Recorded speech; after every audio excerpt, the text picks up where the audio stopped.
السلام علیکم ګرانو مینوالو، امید لرم چې روغ جوړ به وئ او د ژوند په مزو کې به وئ.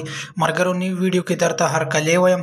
ملګرو تازه خبر در سره شریک کوم چې دوه کسان د کوهاټ سره تعلق لرونکي چې د ماشومانو سره او د وړو بچو سره به غلط کارونه کول او په زور به هغوی دې کار ته مایلول. ملګرو هغه کسان ګرفتار شو. نو موږ تاسو ته په دې ویډیو کې وښیو چې هغه هلکانو تعلق په کوم ځای سره دی او دا څنګه ګرفتار شو. مکمل معلومات در سره په دې ویډیو کې شریکو. زموږ ویډیو در سره پوره په پوره وګورئ چې مکمل معلومات ترنه حاصل کړئ. ملګرو ویډیو کتنه مخکې که تاسو زموږ په چینل نوي وئ نو زموږ چینل سره ضرور سبسکرایب کړئ چې زموږ کومه نوې ویډیو راځي چې هغه تاسو ته زر تر زره درځي او د دې سره د ټلۍ نشانه مه وهئ.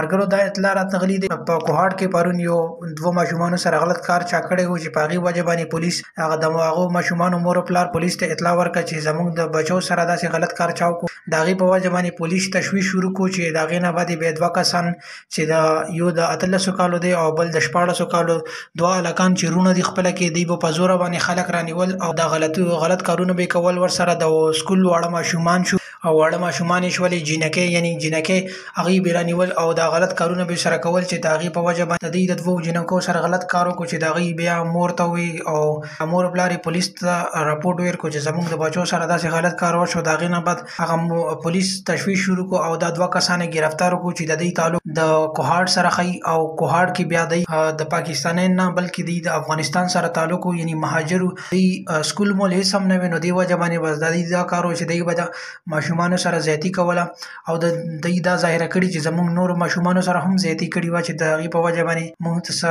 هغه نه و راغلی، ایکشن نه و راغلی یا څه داسې خبره نه وه. نو ملګرو که تاسو زموږ ویډیو خوښه شوي نو نورو ویډیوګانو لپاره چینل ضرور سبسکرایب چې تاسو سره تازه خبر زر تر زره شریک کوو.